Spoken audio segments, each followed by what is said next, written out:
Debat calon Presiden Prabowo Subianto dan Joko Widodo 22 Juni lalu tidak hanya penting untuk menjelaskan visi dan program kerja keduanya, tapi juga membuka wacana kesigapan Indonesia menghadapi globalisasi.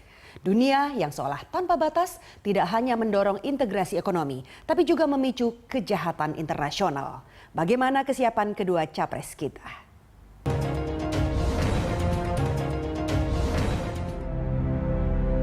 Dalam gelaran debat capres jilid ketiga bertajuk Politik Internasional dan Ketahanan Nasional, moderator Guru Besar Hukum Internasional UI Hikmahanto Juwana memberi kesempatan tiap capres menyampaikan visinya.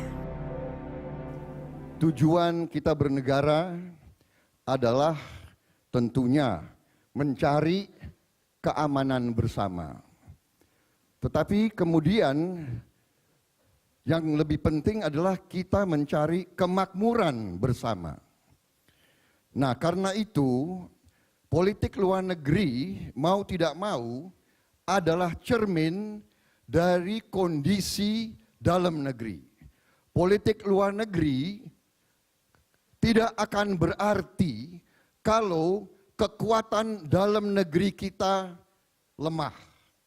Karena itu saya terus-menerus selalu bicara tentang bagaimana Indonesia mengamankan kekuatan nasionalnya dan mengamankan kekayaan nasionalnya.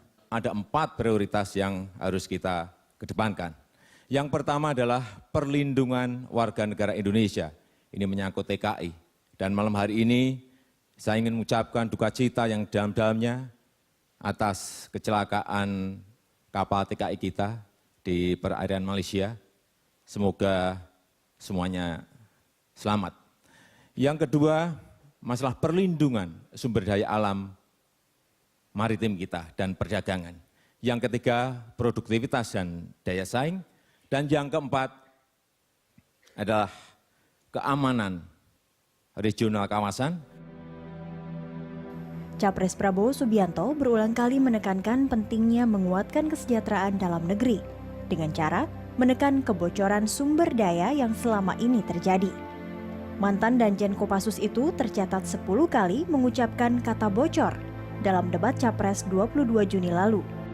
Yang kalau menurut saya Prabowo mungkin karena selalu menganggap enteng debat itu, selalu kealpaan ya, kelupaan untuk mengambil poin yang mana yang menjadi penegasan dia dalam setiap debat gitu. Akhirnya yang keluar di mata masyarakat adalah poin yang lucu-lucu soal bocor-bocor itu gitu.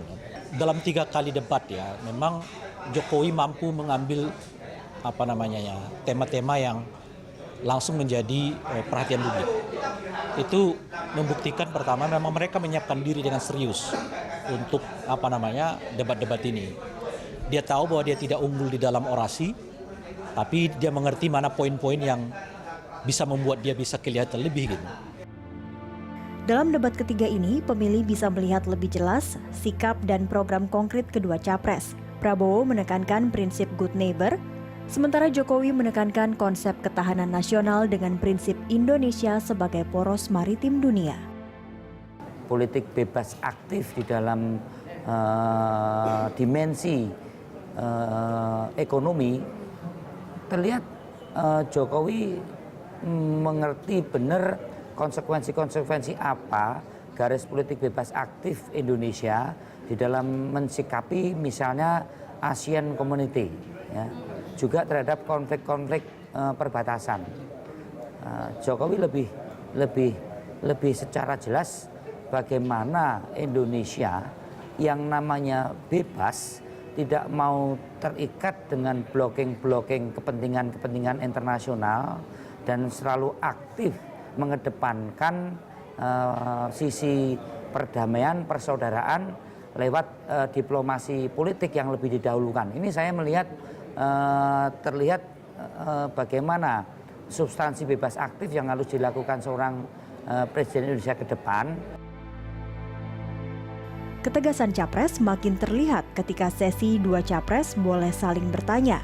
Di antaranya saat menjawab isu klaim wilayah Indonesia oleh negara lain.